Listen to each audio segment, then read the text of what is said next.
Today on Padres POV, we head south of the border to Mexico City as the Padres celebrated a series sweep versus the Gigantes. Legendary Spanish broadcaster Eduardo Ortega joins the show, explaining the importance of the Padres being the team of Mexico. Plus, Josh Hader is on pace for career highs in 2023. We break the numbers down and tell you how. Josh Hader comes in and closes the door. Time to get this Piñata Fiesta started as Padres POV starts right now.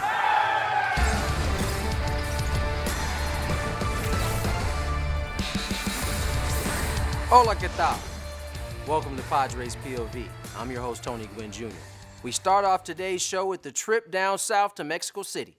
The Padres have always been a fan favorite of the baseball communities in Monterrey and Baja, so in an attempt to become the team of Mexico, the Padres lead off their trip with a baseball clinic for a local Little League in the heart of Mexico City.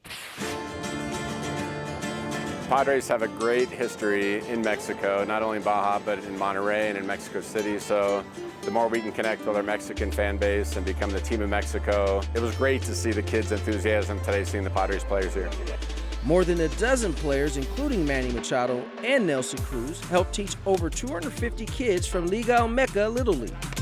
Boys and girls that are learning how to play the game of baseball through their local Little League. We gave them all City Connect uniforms, and then we had a number of our players there to run the clinic. Viaset helped sponsor the event and provided webcams to help enhance the experience and showcase the clinic for parents and fans to see. Very excited for us to be part of this in Viaset Mexico. We're very engaged with the society and also with the sports here in Mexico. I'm very excited to work and be part of this.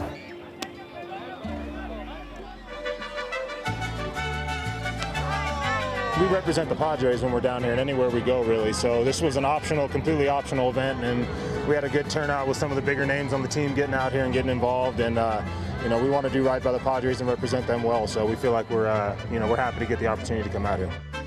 We had so many players show up today on an off day after getting in really late last night because they were just excited to be with the kids. It was really special to see these kids connect with some of our players who are the most popular in Mexico. 3 of the most popular players in Mexico are all Padres, with Juan Soto, Tatis, and Manny Machado. Continuing our efforts in Mexico, we do clinics throughout the year in Baja, but now it's great to do one here in Mexico City. Before Saturday's opening game versus the Giants, I had the privilege to catch up with the Padres' longtime baseball broadcaster, Spanish play-by-play announcer, Eduardo Ortega. I don't think there's a better person to talk to about the Mexico City series than my man right here, Eduardo Ortega, Padre voice for the Spanish radio. Eduardo, talk a little bit about the importance of this series here in Mexico City and the Padres being Baja's team. Well, Tony, thank you, and bienvenido a Mexico. Welcome to Mexico. Gracias. I think it's, wow, bilingual, Tony. You know what? It's beyond historic, but the excitement of the country and the Padres territory in Baja, it goes all the way now to central Mexico. First time ever being the pioneers of these events, Major League, the Players Association, and the Giants, and the talent, the great all-star line that the Padres have, are making happy a lot of generations. We have the clinics with the kids here with Machado and the rest of the guys, and they were so happy. They feel really like a floating on the cloud because it's something forever. Making memories, and speaking of that, I mean, the Padres have a lot of history playing south of the border. What are some of your favorite memories of this Padre ball club coming south of the border? Well, there's definitely the Fernando Valenzuela first game ever, 96 in August, the Primera Serie, the first series, and Fernando pitched first games and he won, the winner pitcher, a Mexican pitcher with the Major League team in Mexico, winner. Personally, and I think the history of baseball in Latin America, in the world, out of the U.S., really will keep on their minds and their hearts forever. A baseball clinic representing your father, the Padres. Yeah. The Hall of Famer, or love, Tony Gwynn and Rod Carew, put together 15 batting titles of the Major League, teaching baseball clinics to 5,000 kids in Sinaloa. One day, we flew in spring training and went back to Peoria, back to work. I got to ask you about the City Connect uniforms because Padres have chosen to wear those here tonight. I mean, this is pretty amazing.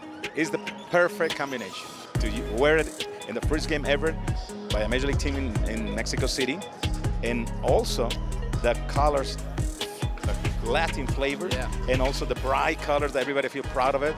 Nobody really discussed this. It's been one of the most popular colors and jerseys and hats in the whole world sports, in major sports. What has it meant to you personally this whole weekend here? For me and my 37 season broadcasting games, this will be probably up there in the top best moments in my career when we have a San Diego native and with the San Diego team an official game in the capital of the country. That's very special. As he mentioned, the Padres have some history playing baseball in Mexico, so who better to relive these memories than the man himself, Eduardo Ortega, as he helps us recap the weekend series in Mexico City. With Petco Park, only 60 miles from the border, the Padres are the team of Mexico. So it is fitting they were the first team to play south of the border. In 1996, in Monterrey, there was a hero's welcome for Fernando Valenzuela. Valenzuela, the hero here in Mexico. And heroics from Ken Caminiti. And goodbye, home run. Return trips in 1999 and 2018 saw a festive atmosphere. Drills it down the right field line towards the corner, and it is gone, a home run. With Mexico's passion for the game at an all-time high, the Padres head to the biggest stage in the country as the Major League Baseball World Tour goes to Mexico City. Here at Petco, you're 13 feet above sea level. Not the case, my friends, in Mexico City.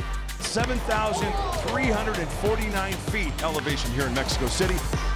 Metiéndose abajo de la bola, un elevado a la barra del jardín derecho, esa bola vuela, se va, se va.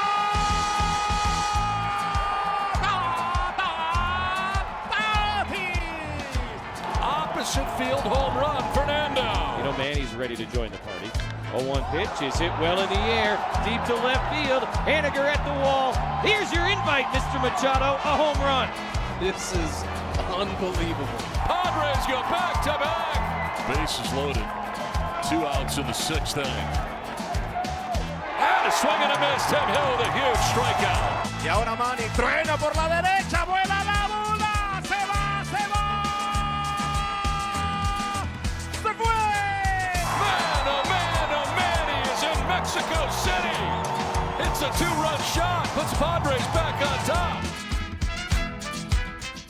You go to bed thinking that this one was going to be similar, and you know, this one had definitely had a different feel. Darvish and Comp threw the ball really well. Swing and a miss. Yu was a little bit, you could see, he was a little uncomfortable on the mound to start. The second half of his 6 innings of work, he was fearless, and you could see the emotion.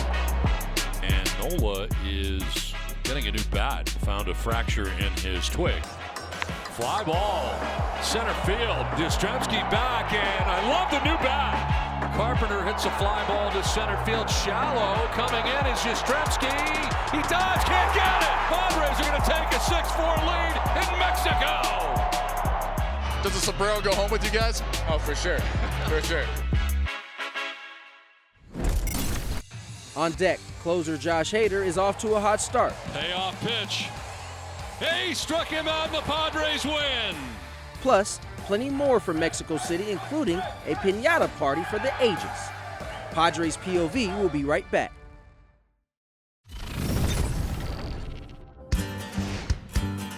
Welcome back. The beautiful stadium in Mexico City where the Padres play is called Estadio Alfredo Harp Helú. And if that name sounds familiar, it's because Alfredo Harp Helú is the minority owner of the San Diego Padres. Estadio Harp Helú is a world-class ballpark. I'd put it up against any ballpark, the most beautiful in the Mexican Professional League, and really was a labor of love for Alfredo. More than 20 years ago, Alfredo Harp Helú, owner of the Mexico City Red Devils, promised the fans a new stadium and a permanent home in the heart of Mexico City. With a capacity of over 20,000+ seats, Estadio Alfredo Harp Helú is one of the largest and most modern ballparks in all of Latin America. The stadium has many unique features, including a museum that showcases Alfredo's passion and support for the arts. He also built a museum that we toured earlier today that has really amazing art pieces telling the story of the history of baseball in Mexico, and specifically the championships that the Diablos Rojos have won. And it's a winning franchise, and it's a great owner, and it's a beautiful ballpark. I couldn't agree more. The stadium, museum, and the city is a sight to see for all baseball fans. Well, it's about that time. Every show we highlight the week's best social content of your swinging Friars. This week might be the best clickbait to date. Here's our Padres Post. Hola, mis amigos. This week's Padres Post looks back on the epic games the squad played south of the border. Their series against San Francisco was the first Major League Baseball games ever played in Mexico City. Leading off with pitcher Joe Musgrove introducing himself to some of the local Little Leaguers and teaching them some fundamentals of the international game. Hola, niños. The Padres were greeted with a ton of support from multiple celebrity athletes of Mexican heritage, including Red Bull's F1 driver Sergio Checo Perez. UFC flyweight champion Brandon Moreno gifted the club with pairs of signature boxing gloves. WWE superstar and San Diego native Rey Mysterio hooked the entire club up with Custom City Connect Lucha Libre masks. They were awesome. I had to snap a pic with the legend himself. And WBC boxing champion Canelo Alvarez made a personal endorsement that the San Diego Padres were the team of Mexico. Y ahora los Padres, equipo de México de por vida. Vamos, Padres! No better way to fire up a clubhouse than watching a personal shout out from the champ.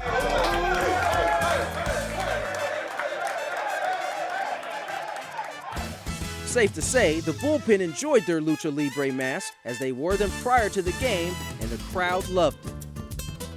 Selfies, sombreros, and home runs galore. 7,000 feet above sea level, and the Padres' offense was sky high. 2 homers came from Manny Machado, who would get his game-worn jersey sent to the Hall of Fame in Cooperstown.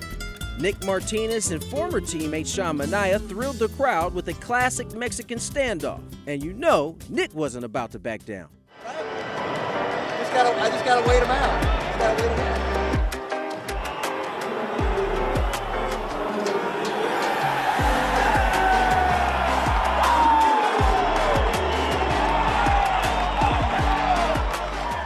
The Padres threw their first piñata party of the year, and Buzz Lightyear didn't stand a chance against Nelson Cruz and company.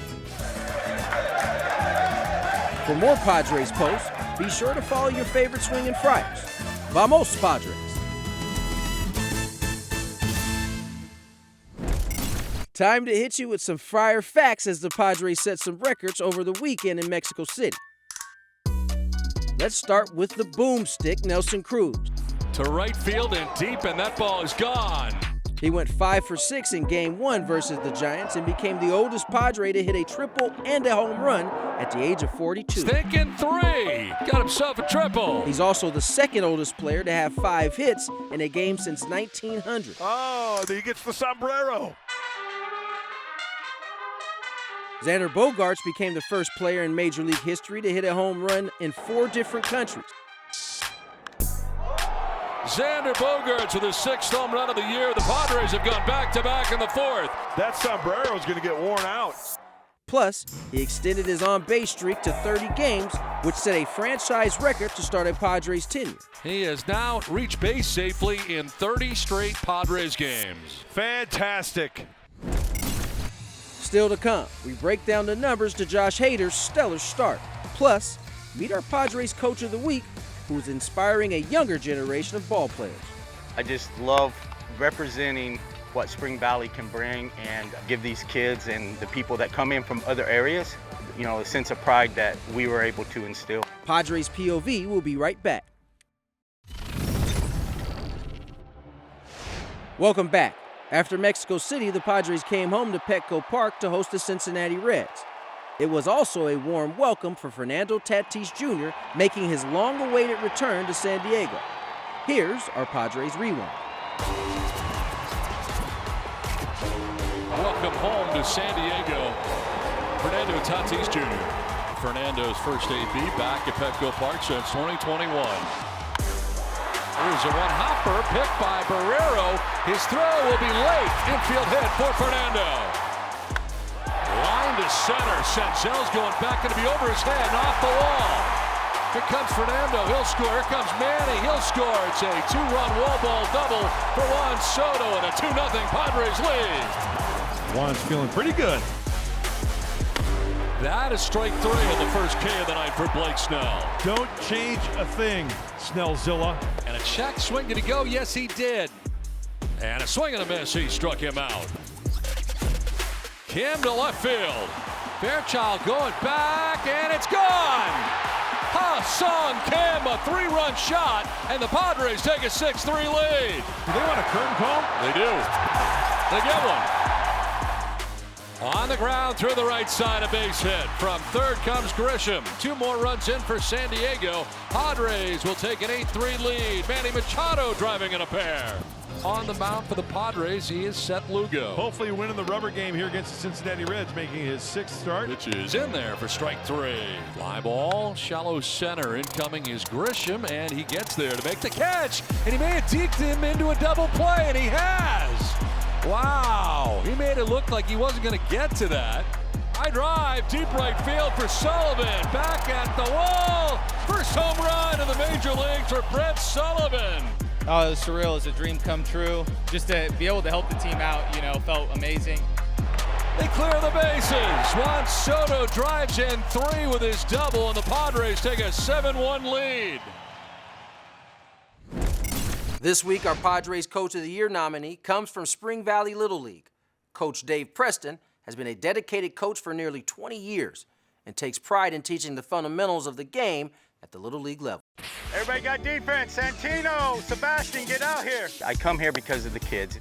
I start to get to know them at T-ball and caps, but I coach in primarily the majors division, which is 9 through 12s. There you go. I nominated Preston because he has been a faithful coach within the league. Whether he has a child playing or not, he's continually dedicated to the league as well as to all the players that he's mentoring throughout the league. There you go. I'll take that all day, all night, all right? Started here back in '99 with my youngest children. They've all graduated through the programs in high school and college. I love the majors division. We go from age 10 to 12. They're sponges. They want to learn the game. They're here to expand on the teamwork aspect of the game and to be able to play the game. Hey, X, way to start. He loves the 11, 12-year-old age. He says they're still pliable, they're still willing to learn and willing to be involved with sports and more moldable at this age than some of the older kids. My job is to get them to the next level, which is juniors. The next level after that's high school. And if you've got that great ability to play baseball or any sport, you've got to have a certain grade point to be able to excel in high school and be able to succeed up there. Phillies on 3. 1, 2, 3. All right. This is completely volunteer basis. There's no stipend. There's nothing encouraging them to come out every day to practice. To come when maybe 4 or 5 kids show up to practice and you don't have a good turnout. So the encouragement is basically on him, and he is very dedicated to this division. Nice heads up play, man. He come running to you like that, yeah, don't even waste the throw. Just tag him, man. Good job. I'm out here 2 or 3 times a week on the fields. I'm the equipment manager this year. I've been almost every position on the board except for president. I just love representing what Spring Valley can bring and give these kids and the people that come in from other areas, a sense of pride that we were able to instill. We're gripping and ripping, son, gripping and ripping. The feedback we always get about David is extremely positive. He is outgoing. He is regimented to say when he does his coaching, which is great because there's always a system in place. I thought you were going to float, but you didn't. Good job. I feel very honored. I feel very humbled for this opportunity, and just to even be in the run-in with the other managers or the other coaches that are going to be within this group is very humbling for me. He is an amazing coach, Everyone loves Coach Preston, and we're super proud to have him in our league. There you go. Another one. When the Padres acquired Josh Hader in August of last year's trade deadline, we all knew we were getting one of the league's most dominant and elite closers in the game. But in 2023, he's off to one of his best starts yet. Let's break down the numbers for NL Reliever of the Month, Josh Hader. Struck him out, one down. And Josh Hader comes in and closes the door. This one is grounded back to him, and a good throw. Let that throw eat. Payoff pitch. He struck him out and the Padres win. In 28 appearances since September 7th of last year, Josh has maintained a 0.33 ERA, starring in the 2022 postseason, not allowing a run in 5 innings with 10 strikeouts. He has since continued that dominance. In 2023 so far, Hader leads the league with 10 saves and 10 opportunities with an ERA of 0.64 and 18 strikeouts in 14 innings. The deceptive lefty has a 3-pitch arsenal leaning heavy on his fastball at 85%, a nasty slider roughly 10% of the time, and about 4% of the time the All-Star may go to his changeups. Perhaps most impressively, Josh is in the top 4% of the league when it comes to the average exit velo on balls hit at just 84 miles per hour, the best of his career. Hader's hard hit rate is even down to 19%. That is in the top 1% of the league. Closing the door and bringing the heat is no sweat for Josh Hader.